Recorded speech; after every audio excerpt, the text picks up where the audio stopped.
Halo Sumatera Utara, selamat sore pemirsa. Sumatera Utara hari ini kembali hadir menjumpai Anda Jumat 26 Agustus 2022. Kali ini bersama saya Muhammad Azril Nasution. Dan saya Widya Utami Putri. Sejumlah informasi telah dirangkum tim redaksi kami untuk Anda. Dan berikut Sumatera Utara hari ini selengkapnya.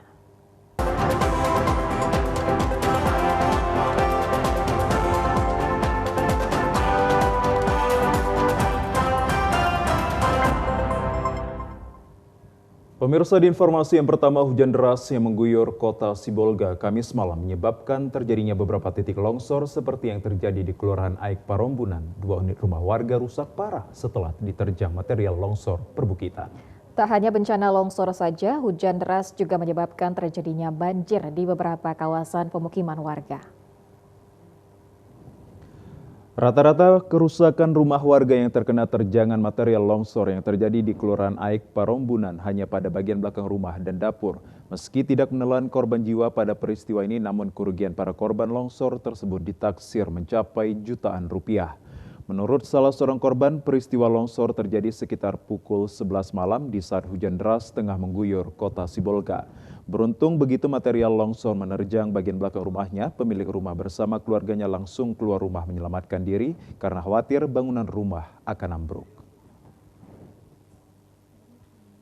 Hanya sekitar jam 11 itu, Pak. Bagian belakang dapur. Kejadian itu posisi saya sama istri sama anak di rumah. Dan tiba-tiba hujan deras. Ada terdengar suara dari atas dia. Tapi nggak menyangka kami bahwa longsor ini, tanah ini. Sementara itu, Camat Sibolga Selatan Aulia Duhri mengatakan untuk saat ini masyarakat yang berada di lokasi terjadinya longsor setelah diminta untuk mengungsi ke tempat yang lebih aman karena tanah perbukitan yang mengalami longsor masih labil. Sedangkan dalam penanganan bencana longsor dan banjir yang terjadi, pihak Kecamatan Sibolga Selatan telah berkoordinasi dengan Badan Penanggulangan Bencana Daerah dan dinas terkait lainnya. Untuk Sibolga Selatan, hampir seluruh wilayah di Sibolga Selatan itu berdampak, baik itu banjir dan longsor. Dan yang paling parah itu longsor di Parombunan. Ada di Akasia, di tempat TNMD yang baru dibuka jalan, itu ada 3 titik. Nah, jadi dalam hal ini kita juga sudah koordinasi dengan pihak BPBD, Satpol PP, dan instansi terkait untuk sama-sama turun ke lapangan membantu masyarakat membersihkan sisa-sisa dari longsor dan juga banjir. Peristiwa longsor dan banjir yang terjadi di kota Sibolga ini tidak menimbulkan korban jiwa, namun mengantisipasi longsor susulan mengingat curah hujan masih tinggi melanda kota Sibolga, pihak Kecamatan Sibolga Selatan menghimbau masyarakat yang bermukim di lereng perbukitan agar tetap waspada.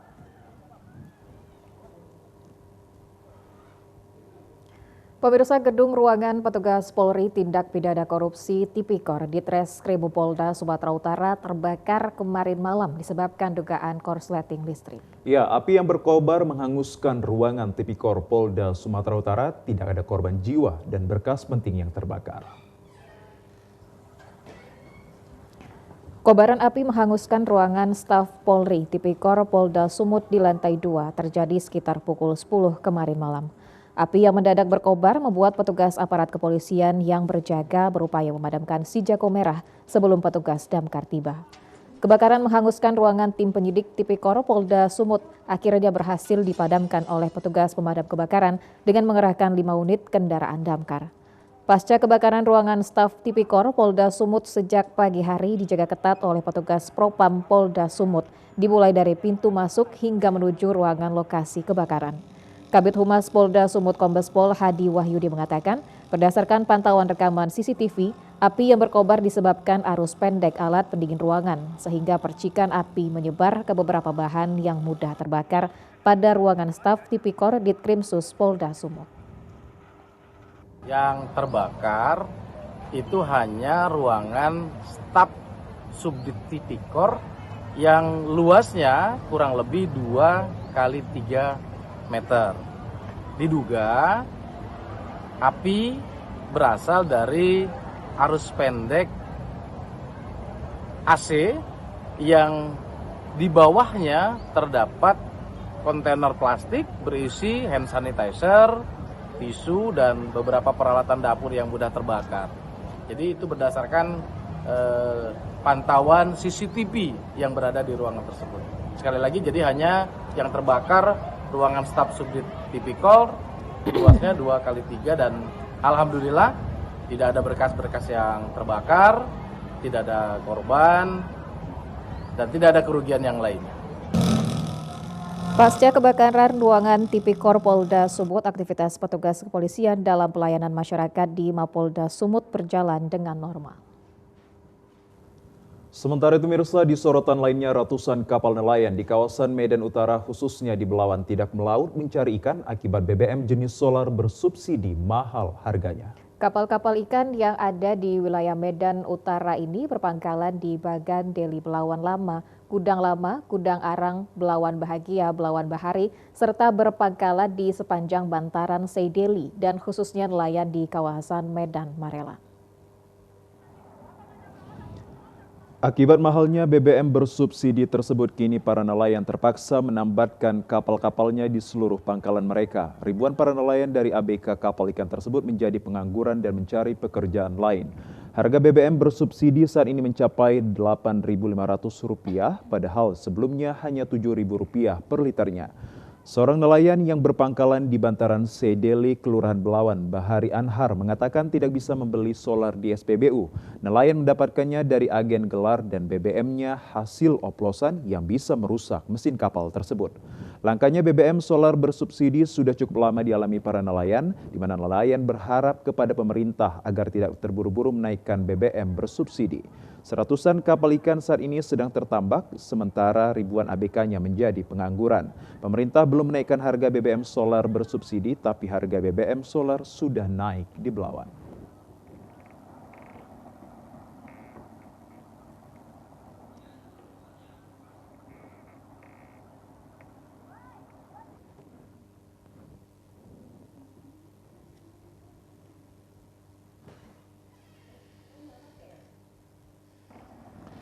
Sementara itu, para pedagang gelap tersebut bisa memperoleh BBM solar bersubsidi dari SPBU dengan menggunakan mobil box yang sudah dimodifikasi dengan harga Rp6.500. Kemudian BBM tersebut diolah dan dijual kepada nelayan dengan harga Rp8.000 hingga Rp8.500 per liternya. Pemirsa, harga telur ayam di Kabupaten Deli Serdang saat ini melonjak drastis di harga Rp1.500 di tingkat peternak. Hal ini disebabkan harga pakan ayam tidak kunjung turun. Ya, kenaikan harga telur juga dipicu karena banyaknya permintaan untuk kebutuhan bantuan sosial non-tunai di Kabupaten Deli Serdang. Kenaikan harga telur ayam di tingkat peternak disebabkan harga pakan ayam tidak kunjung turun. Bahkan banyak peternak yang gulung tikar ketika harga telur anjlok di harga Rp900 di tingkat peternak beberapa waktu lalu. Kenaikan harga pakan ternak sudah dirasakan sejak 2 tahun ke belakang, seperti yang dirasakan para peternak ayam petelur yang berada di Desa Denai, Kuala, Kecamatan Pantai Labu, Kabupaten Deli Serdang. Saat ini biaya produksi dalam satu butir telur mencapai Rp1.350 sampai dengan Rp1.450. Populasi peternak ayam petelur sudah sangat berkurang sejak harga telur anjlok di harga Rp900 beberapa waktu lalu. Salah seorang peternak, Sengguan, mengatakan naiknya harga telur ini disiasati untuk menekan angka produksi agar tidak merugi. Permintaan untuk memenuhi kebutuhan penyaluran bantuan sosial non-tunai juga salah satu pemicu naiknya harga telur. Banyaknya permintaan barang di pasaran tidak sebanding dengan jumlah barang yang diproduksi karena jumlah populasi peternak saat ini kian menurun akibat banyak yang mengalami gulung tikar. Kita dari peternak mengharapkan kalau bisa biaya pakan ini ditekan sebisa mungkin lah harga pakan ini jangan terlalu tinggi supaya harga telur kita juga bisa tidak, maksudnya tidak terlalu mahal gitu. Biaya telurnya tidak mahal gitu. Peternak ayam petelur di Kabupaten Deli Serdang sangat berharap agar pemerintah dapat segera menurunkan harga pakan agar harga telur bisa stabil. Kita beralih ke informasi lainnya, pemirsa. Satu ekor orang hutan Sumatera yang selama ini dirawat di Jogja diserahkan di Balai Besar Konservasi dan Sumber Daya Alam Sumatera Utara melalui penerbangan di Bandara Kuala Namu. Ya, orang hutan yang diberi nama Jodet tersebut nantinya akan dikarantina sebelum dilepas liarkan di habitat aslinya di Taman Nasional Gunung Leuser. Satu ekor orang hutan berjenis kelamin jantan dengan usia sekitar 10 tahun tiba di Bandara Kuala Namu pada Kamis sore. Orang hutan bernama Jodet ini dibawa dari Jogja untuk diserahkan ke BBKSDA Sumut agar dapat dikembalikan ke habitatnya. Dalam proses pemulangan kembali orang hutan tersebut dilakukan dengan menggunakan pesawat Garuda yang dinampingi oleh petugas dari BKSDA Kalimantan Timur. Menurut Rudianto Saragi Napitu, Kepala BBKSDA Sumatera Utara, pertama kali Jodet ditemukan di Madura lalu dirawat oleh tim rescue Jogja. Setelah dilakukan perawatan dan pemeriksaan kesehatan orang hutan, Jodet akhirnya diserahkan ke BKSDA Kaltim untuk dilepas liarkan. Namun saat dilakukan pemeriksaan DNA, ternyata Jodet merupakan orang hutan asal Sumatera. Bagaimana yang baru kita rayakan bersama di tanggal 13 Agustus, Hari Orang Hutan Sedunia, di mana temanya adalah orang hutan, tempatnya di hutan. Dan ini adalah bukti nyata dari komitmen pemerintah dalam hal pengembalian satwa-satwa liar yang dalam hari ini orang hutan yang akan kita kembalikan ke habitat alaminya untuk dia hidup dengan sejahtera di lingkungannya yang kemungkinan akan kita lepas liarkan kembali. Sementara itu, Denny Mardiono, Kepala Seksi Konservasi Wilayah 1 BKSDA Kalimantan Timur mengatakan bahwa kondisi orang hutan saat ini diperiksa dalam keadaan sehat dan layak dilakukan translokasi.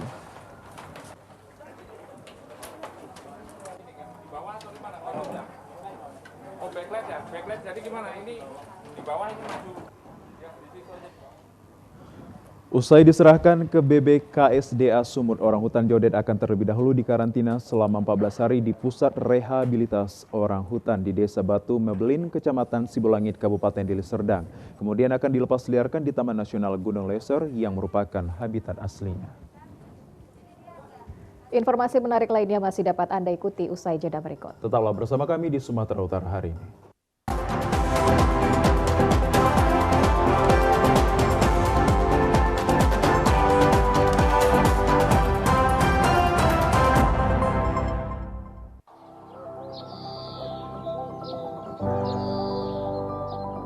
Dalam rangka memfasilitasi penduduk yang kesulitan memohon pelayanan induk pada hari kerja, kami di Dukcapil Kota Medan buka lebih lama, dari hari Senin hingga hari Jumat, dari jam 8 pagi sampai jam 8 malam, dan di hari Sabtu dari jam 9 pagi sampai jam 1 siang.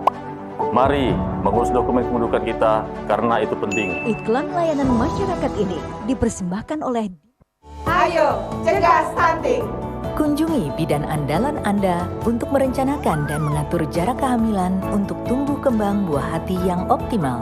Cegah stunting itu penting melalui perencanaan keluarga. Khawatir ber-KB? Tunda kehamilan dan raih cita-cita dengan Andalan FA. Andalan laktasi untuk ibu menyusui. Ber-KB itu mudah. Andalan pilihan perempuan Indonesia.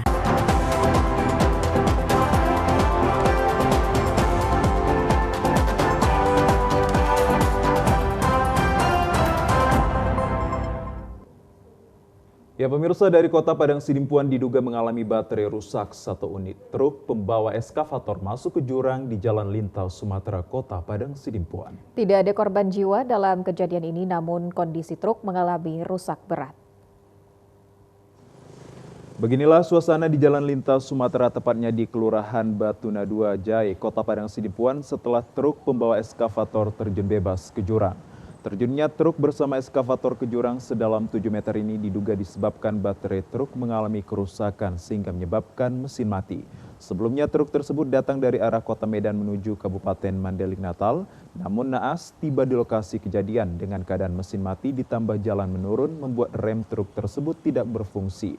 Beruntung sang supir bersama rekannya berhasil menyelamatkan diri dengan cara melompat keluar dari truk tersebut.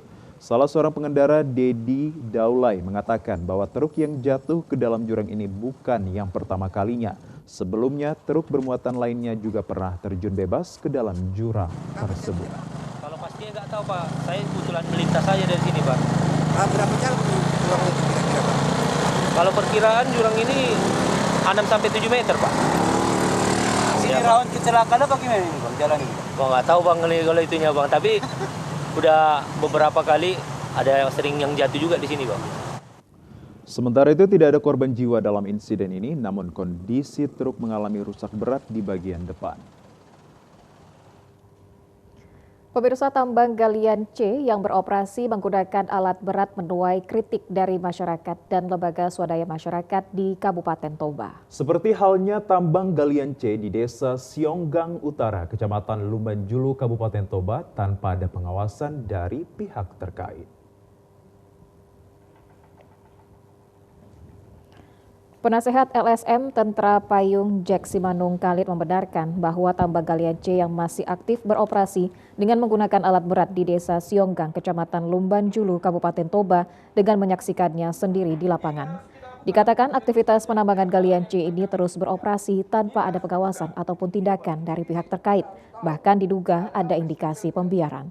Masyarakat dan lembaga swadaya masyarakat yang ada di Kabupaten Toba saat ini sangat berharap kepada pemerintah Kabupaten Toba dan para penegak hukum dapat menghentikan segala aktivitas galian C yang masih aktif di Kabupaten Toba karena berdampak kepada masyarakat.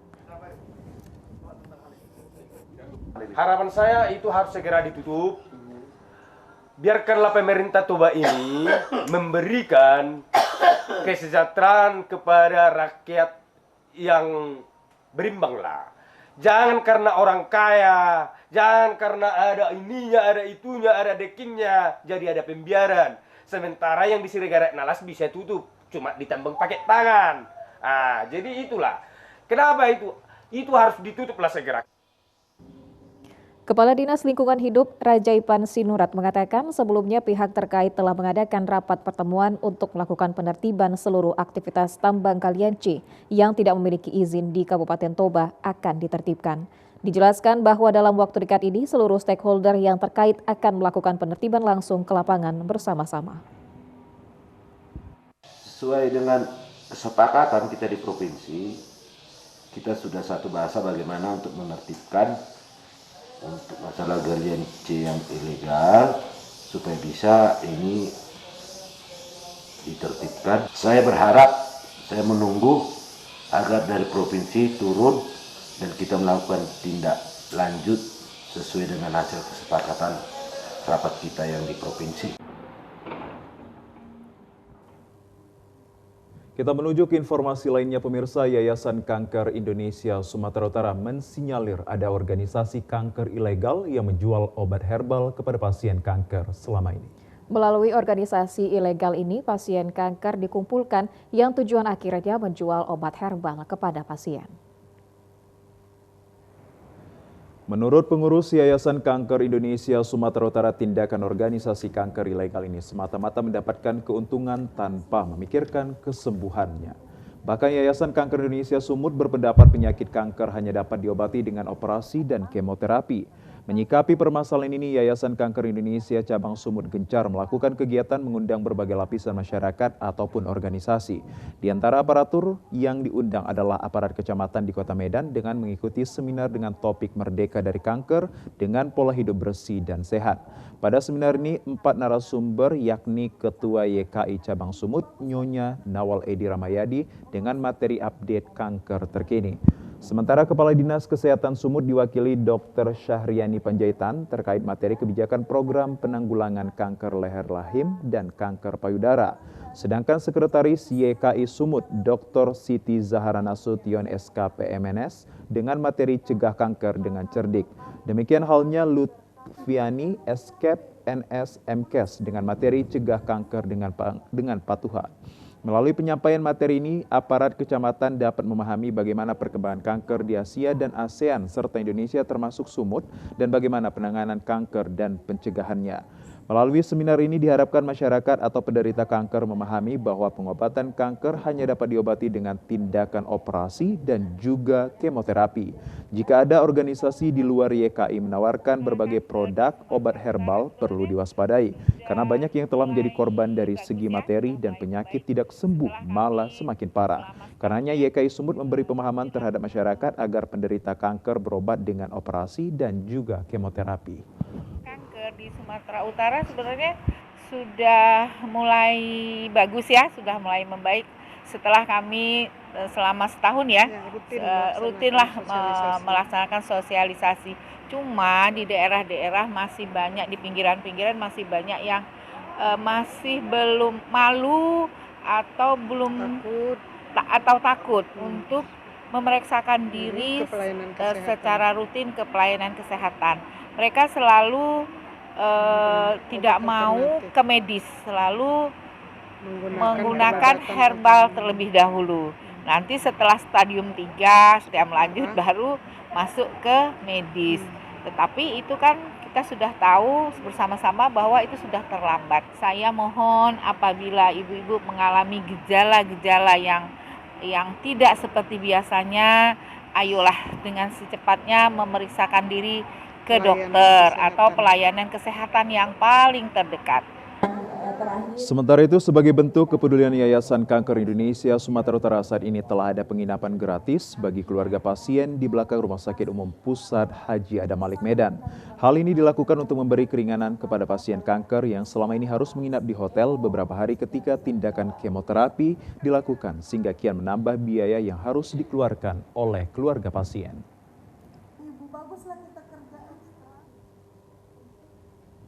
Beragam informasi lainnya masih dapat Anda ikuti usai jeda berikut. Untuk itu, tetaplah bersama kami di Sumatera Utara hari ini.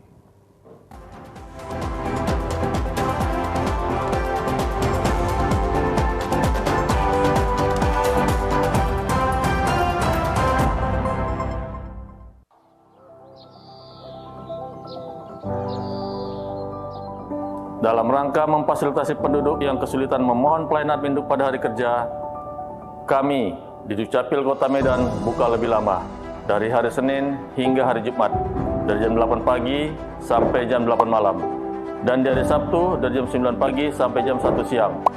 Mari mengurus dokumen kependudukan kita, karena itu penting. Iklan layanan masyarakat ini dipersembahkan oleh Ayo Cegah Stunting.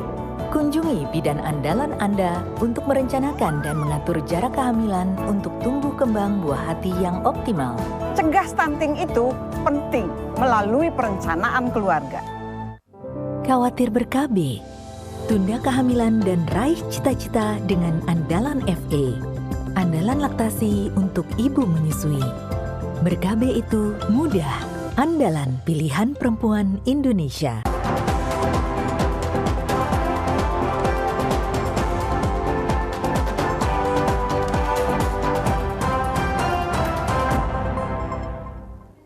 Anda kembali bersama kami pemirsa dalam program Sumatera Utara hari ini.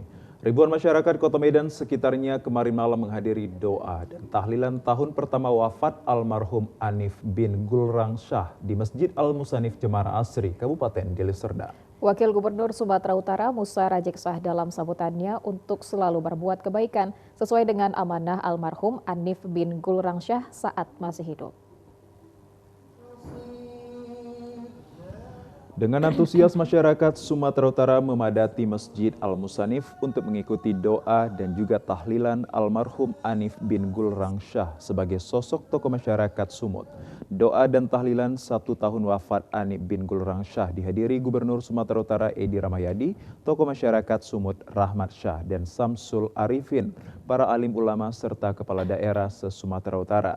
Cicit Rasulullah ke-33 Syah Syahid Afuddin Al-Zailani saat menghadiri doa dan tahlilan menyampaikan kesannya saat bersama almarhum dikenal sebagai sosok orang yang peduli kepada umat dan jiwa sosialnya untuk beribadah membangun masjid di sejumlah daerah. Wakil Gubsu Musa Rajeksah mengatakan sesuai dengan amanah dari almarhum kepada keluarga untuk selalu berbuat kebaikan dan meningkatkan silaturahmi sebagai bekal amal ketakwaan terhadap Allah Subhanahu wa Ta'ala. Apa yang menjadi pesan almarhum pada kami anak dan cucu, insya Allah sampai keturunan ke bawah, selalulah berbuat baik dengan siapapun. Jangan bersahabat, berteman, berkenalan orang memandang pangkatnya atau segala sesuatu siapapun itu. Dan bersedekahlah, sedekah tak pernah membuat kita jadi miskin, tapi sedekah banyak hal yang membantu Allah nantinya. Mudah-mudahan apa yang menjadi pesan almarhum untuk bisa kami teruskan, terutama untuk membangun 99 masjid yang menjadi amanah almarhum, dan sekarang terus kami lanjutkan. Mudah-mudahan bisa sampai 99 dan semuanya amal jariah ini bisa mengalir pada almarhum dan cucu, keturunan anak seluruhnya kami, insyaallah. Sementara itu, alim ulama Muhammad Fadli Sudiro mengatakan sosok almarhum dikenal sebagai tokoh masyarakat Sumut yang dermawan dan semoga cita-citanya mendirikan 99 masjid dapat tercapai diwujudkan oleh keluarga. Habib Afifuddin yang keturunan dari Syekh Abdul Qadir Jailani, sahabat beliau di Australia, dari puluhan tahun yang silam menjadi saksi kebaikan beliau tidak hanya di Sumatera Utara, bahkan di tingkat dunia. Kita doakan semoga wujud cita-cita membangun 99 masjid dapat dilanjutkan oleh anak generasinya. Doa dan juga tahlilan ditutup dengan tausiah Ustadz Dery Sulaiman yang berasal dari Ibu Kota Jakarta dan pemberian bingkisan kepada masyarakat yang hadir.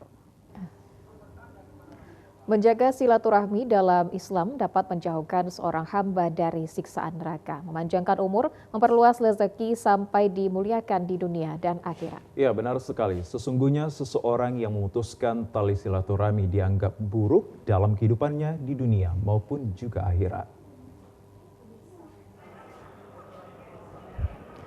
Sesuai dengan sabda Rasulullah, tak akan masuk surga pemutus tali silaturahmi dalam hadis riwayat Bukhari dan Muslim. Itulah keutamaan menjaga silaturahmi, menegaskan bahwa keseimbangan bumi sangat bergantung dengan hubungan penghuninya dijauhkan dari neraka. Dalam hadis riwayat Muslim dan Bukhari juga menyatakan seorang muslim yang menjalin silaturahmi akan dijauhkan dari neraka, merupakan bagian untuk mendekatkan diri kepada Allah Subhanahu wa taala. Selain itu, keutamaan menjaga silaturahmi dalam Islam merupakan amalan memiliki nilai pahala yang besar sehingga Allah akan melapangkan rezekinya. Wakil Gubernur Sumatera Utara Musa Rajeksa menerapkan dalam kehidupan sehari-harinya kepada keluarga maupun kerabat untuk menjaga silaturahmi dan berbuat kebaikan. Kita beralih ke informasi lainnya, pemirsa. Perhimpunan Advokat Indonesia, Suara Advokat Indonesia Peradi SAI siap menjunjung tinggi integritas dan komitmen advokat sebagai officium nobile demi menegakkan keadilan. Meski banyak tantangan yang dihadapi, namun dengan kerjasama dan komitmen seluruh anggota mampu mengibarkan bendera Pataka Peradi di tengah masyarakat. Ketua Umum DPN Peradi Suara Advokat Indonesia, Junifer Girsang, dalam sambutannya pada pelantikan Dewan Kehormatan Daerah dan Pengurus DPC Peradi SAI Medan periode 2022 hingga 2026 dan DPC Peradi Siantar Simalungun periode 2021-2025 mengatakan bahwa komunikasi antar penegak hukum harus diharmonisasikan demi mewujudkan keadilan bagi setiap orang. Peraturan Kejaksaan Agung atas Restorative Justice adalah hal yang sangat mulia dan membantu para advokat dalam menjalankan profesinya. Melalui Restorative Justice, kedua belah pihak yang bersengketa kembali harmonis dan terjadi kerukunan tanpa menimbulkan sakit hati dan perpecahan. Untuk itu, Ketua Umum DPN Peradi SAI melihat selama ini dalam praktek penegakan hukum masih banyak advokat yang menghalangi Restorative Justice tersebut. Untuk itu, ia meminta kepada seluruh anggota Peradi SAI agar setiap menangani perkara yang terdepan disampaikan kepada klien adalah Restorative Justice. Peradi SAI harus terus meningkatkan kapasitas dirinya agar benar-benar dapat menegakkan keadilan tersebut. Sama halnya saat ini adalah era digitalisasi, seluruh peradi harus menggunakan sarana tersebut dalam mengemban tugas. Dikatakan saat ini masih banyak pasal-pasal lain yang menghambat profesi advokat karena kepentingan sektoral. Untuk itu diharapkan DPC Medan dan Siantar dapat hadir dalam rapat dengan DPD di DPR terkait pembahasan rancangan undang-undang. Junifer Girsang berharap agar para advokat tetap membantu masyarakat yang membutuhkan keadilan. Tantangan para advokat ke depan adalah bagaimana mempunyai kualitas masing-masing. Ya, dengan punya kualitas, dengan demikian advokat tersebut bisa melaksanakan tugasnya dengan baik Dengan demikian juga klien itu menjadi percaya dan yakin kepada dia. Yang kedua, tantangan advokat ini adalah bagaimana mereka bisa bersatu dan kemudian saling menghormati dengan penegak hukum yang lain. Dengan bersatu dan kemudian menghargai penegak hukum yang lain, saya yakin dan percaya. Ya toh, apa yang diharapkan masyarakat itu bahwa penegak hukum itu sudah bisa melaksanakan tugasnya dengan baik. Nah kemudian dengan adanya pelantikan dari Peradi saat ini, saya melihat ada harapan baru bahwa pengurus-pengurus ini lebih baik dan mereka akan membuat nama baik Peradi ini semakin lebih hebat lagi dan meningkatkan kualitas ke depan para advokat-advokat muda, dan demikian juga mereka bisa berkoordinasi dengan penegak hukum yang lain. Ketua DPC Peradi SAI Medan Japan Sen Sinaga mengatakan ke depan melalui Peradi sebagai penegak hukum, penegakan hukum harus lebih baik pula. Organisasi advokat saat ini sudah jauh di bawah standar kepercayaan masyarakat dibandingkan 10 tahun yang lalu. Untuk itu para advokat yang ada di Peradi SAI harus bekerja keras mengembalikan kepercayaan masyarakat sehingga advokat khususnya Peradi SAI dapat mewujudkan keadilan bagi siapa saja yang membutuhkan keadilan. Kita bagaimana meningkatkan para advokat ini untuk menjunjung tinggi profesionalisme advokat dan mempertahankan nama officium nobile yang lebih baik supaya kita lebih dihargai di mata hukum dan para penegak hukum yang lain, supaya kita tidak disepelekan oleh para masyarakat dan para pencari keadilan. Jadi kita harus memang berbenah diri para advokat ini supaya lebih maju, lebih profesional, mempertahankan hak imunitas daripada advokat itu. Selama ini hak imunitas kita sebagai advokat kurang dihargai oleh para penegak hukum yang lain. Jadi untuk itu saran kita kepada para penegak hukum atau kepada para pengacara supaya kita bisa lebih meningkatkan kerjasama yang baik dalam penegakan hukum. Sekali lagi Pak, biar kompak ya Pak.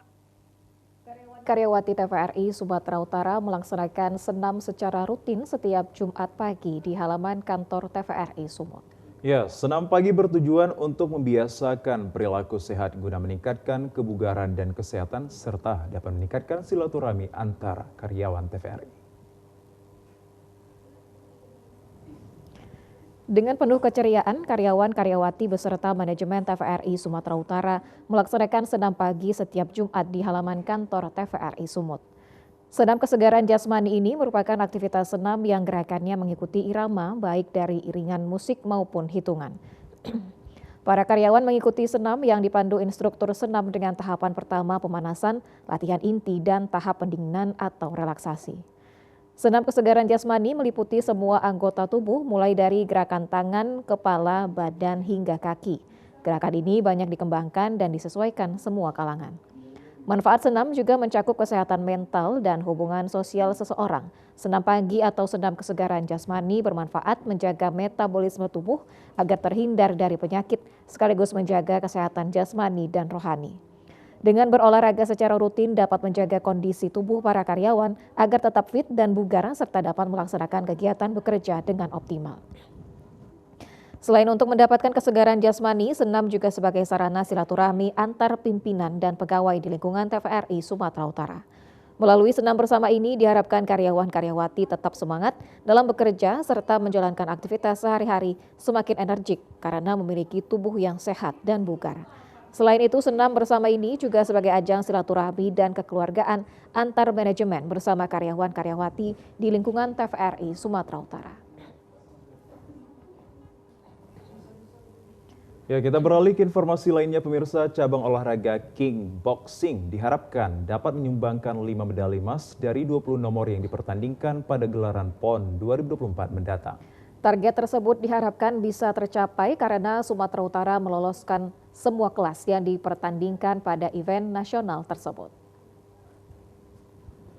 Harapan tersebut disampaikan Ketua Umum KONI Sumatera Utara John Ismadi Lubis saat membuka musyawarah provinsi cabang olahraga kickboxing Sumatera Utara di Medan kemarin.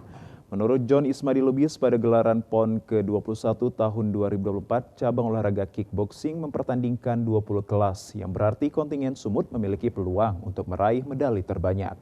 Apalagi pada PON mendatang, cabang olahraga bela diri ini akan dipertandingkan di Sumut, sehingga target 5 medali emas kemungkinan bisa diraih. Menurut John Ismadi Lubis, 5 medali emas itu bisa diraih dari 3 kelas nomor tanding dan 2 dari nomor seni.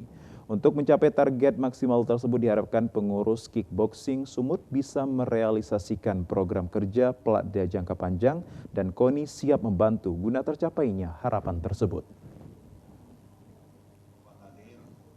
Kickboxing ini belum terbentuk aja provinsinya, kita sudah dapat meraih juara nasional, bahkan kita sudah bisa dapat medali perak pada SEA Games di Filipina. Sehingga dengan kita benahinya kepengurusan dan dipimpin tokoh muda yang memang punya karakter cocok dengan olahraga kickboxing ini, saya yakin pada PON yang akan datang, PON pertama kickboxing di Indonesia, Sumatera Utara harus jadi juara umum kickboxing PON ke-21 tahun 2022.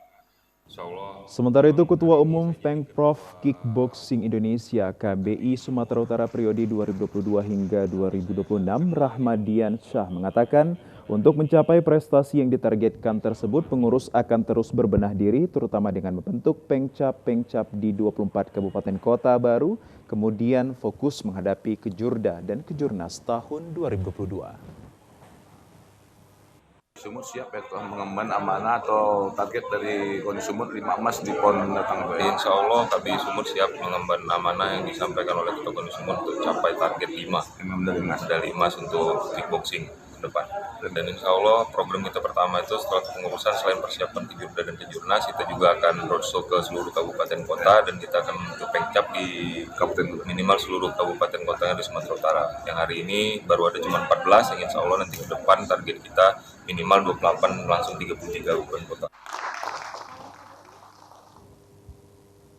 Pemirsa, kesebelasan Daar Al-Ulum menang telak 3-0 atas kesebelasan Darul Hikmah pada final Liga Santri Piala Kasat tahun 2022. Kemenangan ini menghantarkan kesebelasan Daar Al-Ulum mengikuti Liga Santri tingkat nasional pada September mendatang.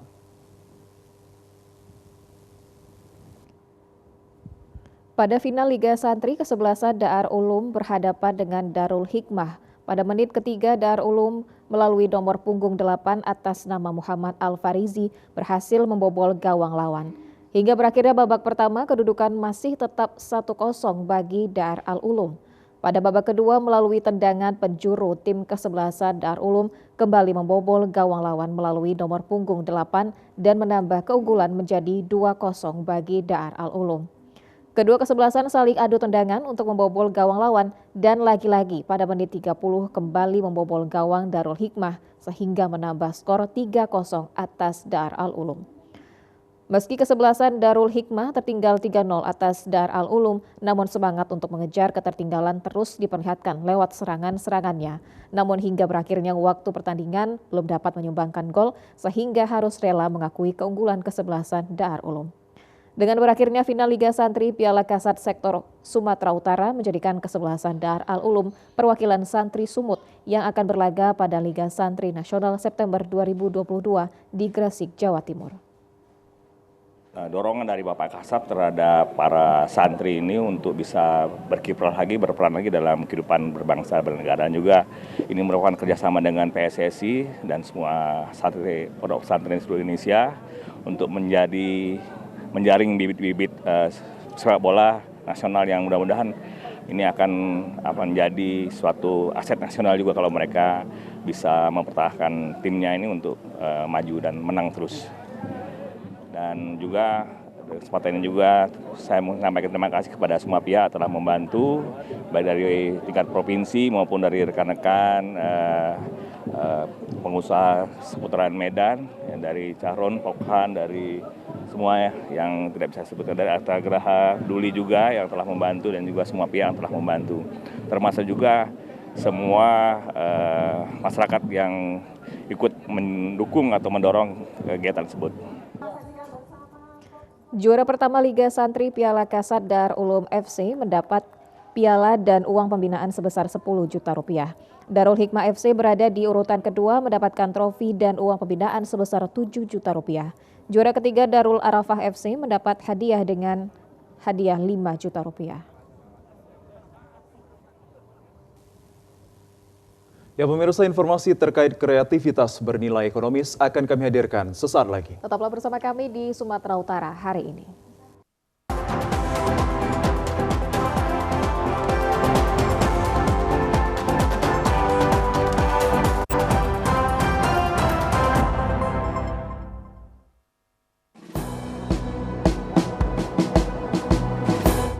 Jalani hari dengan 3 wajib, wajib iman, wajib aman, wajib imun. Berolahraga, riang gembira, mencegah kita jatuh sakit. Makanan bergizi tiap hari, tidur cukup itu pasti. Dan janganlah panik, berdoa tiada henti. Wajib iman, aman, imun. Pakailah maskermu, jagalah jarakmu, cuci tanganmu selalu. Kita raih bahagia dengan iman, aman, imun. Badan sehat, bangsa kuat. Kita raih bahagia dengan iman, aman, imun. Badan sehat, bangsa kuat.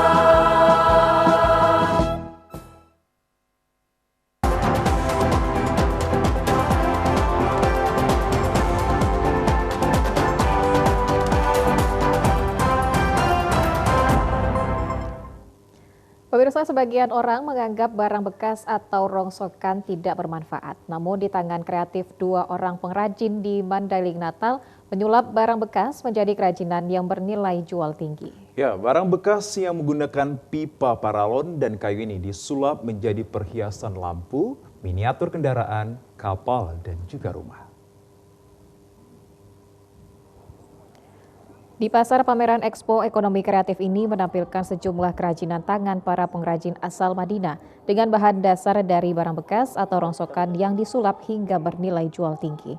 Seperti Awaludin Nasution, seorang pengrajin tangan perhiasan lampu, jam dinding, dan miniatur kendaraan lainnya. Salah satu hasil karyanya yakni lampu hias dan miniatur terlihat seperti mahal harganya. Namun lampu hias buah karya Awaludin Nasution, warga desa Pidoli Lombang, Kecamatan Panyabungan, Kabupaten Mandailing Natal ini harganya cukup terjangkau, bahkan tidak sampai Rp100.000 per motif. Lampu hias nan cantik ini terbuat dari bahan dasar pipa paralon yang sudah tidak dipergunakan lagi.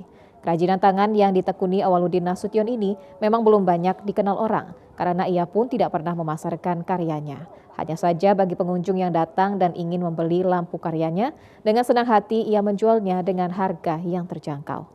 Lain dengan Ahyar, seorang pengrajin tangan dari Kelurahan Mompang Jae, Kecamatan Panyabungan Utara, Kabupaten Mandailing Natal, yang mampu membuat miniatur kapal laut dan rumah dengan otodidak tanpa ada pemandu dan contoh. Untuk pembuatan miniatur kapal berbahan dasar kayu ini membutuhkan waktu 5 bulan, sedangkan miniatur rumah membutuhkan waktu selama 1 bulan. Miniatur yang berbahan dasar kayu ini dihargai cukup tinggi, mulai 1 hingga 10 juta per unit tergantung ukuran. Manual, menghargai sama pisau doang gitu. Terus ini bahannya dari apa, Bang? Dari kayu. Kayu. Jadi terus kalau buat satu perahu atau satu rumah itu berapa lama siapnya, Pak? Kalau ini lama, berbulan-bulan, makan waktu lama karena ini prosesnya lama, harus sabar. Jadi situasi harus tenang gitu. Nggak bisa dipaksa-paksa. Terus ini ada contoh atau gimana? Datang sendiri tuh. Itu dari pikiran. Udah berapa lama Abang tekuni pembuatan ini, Pak? Udah lama juga. Ini udah lama. Ada berapa tahun ya sebelum menikah udah dibuat. Miniatur ini sudah dipasarkan ke luar negeri seperti Vietnam dan Malaysia. Rata-rata yang membeli miniatur ini mereka yang bekerja di laut. Pemirsa, biasanya di daerah Kecamatan Porsea, Kabupaten Toba, setelah panen padi, masyarakat menjadikan sawah garapan, menjadikan kolam ikan air tawar. Hal ini telah berlangsung hingga turun-temurun dari generasi ke generasi yang menjadi tradisi dalam kehidupan orang Batak mencari nafkah di bidang pertanian.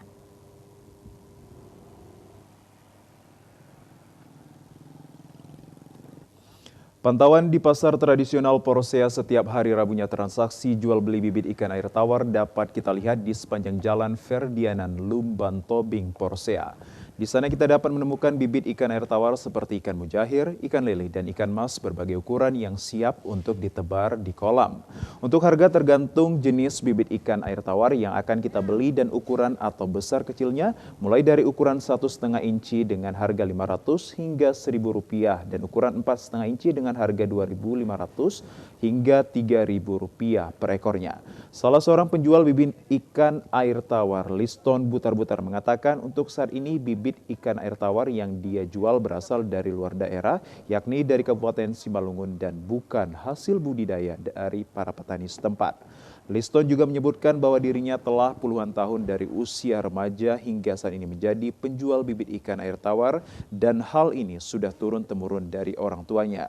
Sebelum di daerahnya, yakni Desa Patani, 2 Kecamatan Porsea, bahwa para petani setempat pada era tahun 70-an hingga tahun 90-an mampu membudidayakan bibit ikan air tawar dan bahkan dapat menjualnya hingga keluar daerah. Namun untuk saat ini sudah berbanding terbalik, di mana bibit ikan air tawar justru didatangkan dari luar daerah Kabupaten Toba. Liston juga menjelaskan bahwa masyarakat yang ada di Kabupaten Toba saat ini enggan untuk membudidayakan bibit ikan air tawar yang disebabkan berbagai hal, diantaranya kekurangan pakan dan air hujan yang diduga selama ini telah mengandung zat asam yang diakibatkan aktivitas salah satu pabrik di daerah Kabupaten Toba yang menghasilkan asap menjadi polusi udara yang mengendap di awan menyebabkan bibit-bibit ikan air tawar tersebut kebanyakan mati ketika dibudidayakan. Liston berharap agar pemerintah setempat dapat memperhatikan hal tersebut dan mencarikan solusi untuk bagaimana cara membudidayakan bibit air ikan tawar ini dapat dilakukan di daerah Kabupaten Toba, tidak harus mendatangkannya lagi dari luar daerah. Banyak taruh sawah, balak, bahalat, sama pengapa itu, tajuk pasir, ikan mas, ada mujahir, ada lili. Itulah yang tiga itulah. Kendala apa yang Bapak temukan dalam jualan ini, Pak? Banyaklah, kematian banyak dari kolam. Makanya kita beli dari santar. Apanya, makannya nggak ada, mereka pakan nggak ada. Pemerintah yang mau bantu masyarakat petani dua. Nah, dari dulu kami bibit dari petani dua, nggak diperhatikan pemerintah. Kami tanya sakitnya apa, mati ikan gara-gara orang hujan. Nggak ada obatnya, nggak dikasih pemerintah. Pemirsa, ikan merupakan sumber protein dan bergizi baik bagi manusia dan jumlah konsumsi terhadapnya sering dikaitkan dengan kualitas pangan masyarakat. Ya, benar sekali. Kualitas pangan baik bagi masyarakat harus dapat mengkonsumsi daging dan juga ikan yang cukup seperti ikan air tawar. Wilayah Kabupaten Toba memiliki lahan pertanian yang begitu luas. Karenanya ikan air tawar lebih sering dijumpai masyarakat Toba seperti jenis ikan mas, mujair, dan lele yang dapat ditemukan di kolam masyarakat. Hal inilah yang mendasari usaha mengampu Tambunan dalam membibitkan jenis ikan air tawar seperti ikan mas, nila, dan lele yang dimanfaatkan untuk konsumsi dan sebagian dijual kepada masyarakat Kabupaten Toba. Mengampu juga menepis anggapan sebagian warga bahwa budidaya pembibitan jenis ikan air tawar tidak dapat lagi dilakukan di Kabupaten Toba. Mengampu dalam menjalani usahanya mementingkan kedua aspek, yaitu kuantitas dan kualitas yang diupayakan untuk mencukupi kebutuhan pasar dengan menerapkan metode terbaik dalam pembibitan ikan. Selain usaha untuk mencukupi jumlah permintaan bibit ikan, Mengampu juga mengembangkan kualitas bibitnya dengan memperhatikan sifat indukan. Bibit ikan kita ini asli kita bibitkan sendiri. Ya, kita yang bikin bibit sendiri ini. Nggak pernah kita beli dari orang lain. Malah kita yang jual bibit-bibitnya kepada apa? Dibudidayakan sendiri, Pak ya? Dibudidayakan sendiri. Ya, sekaligus kalau ada yang beli bibitnya yang 10 ekor sekilo baru kita jual. Kita pertama sekali dulu kita bikin dulu khusus induk. Induk yang paling bagus itu adalah satu ya kira-kira 9 sampai 10 ons 1 kilo. Ya nggak boleh lebih ya, kalau yang paling yang paling bagus gitu. Tapi nggak boleh kurang dari 9 ke bawah. Pada intinya, kualitas adalah cara paling ampuh dalam segala aspek operasional. Jika kualitas produk diperhatikan, maka akan berpengaruh pada aspek lainnya, seperti perhatian pakan, kualitas air, penyakit ikan, dan akan berpengaruh juga terhadap produktivitas ikan. Cara untuk menilai suatu kondisi adalah berdasarkan kualitas dan kuantitas, kondisi pertanian termasuk perikanan, serta peternakan dan usaha yang bergerak di bidang budidaya pertanian, lebih mementingkan kuantitas kemudian kualitas. Kondisi ini dapat diasumsikan bahwa ketersediaan pangan masih belum mencukupi secara keseluruhan masyarakat. Masih ada mungkin di Kecamatan Ajibata, tapi itu pun untuk stok kita tidak tahu untuk saat ini, gitu Pak. Tapi masih ada lah yang memproduksi, cuman banyak menurun mungkin. Kalau untuk kebutuhan Toba tidak cukup karena mereka membenih dan sedikitlah mungkin yang bisa datang untuk.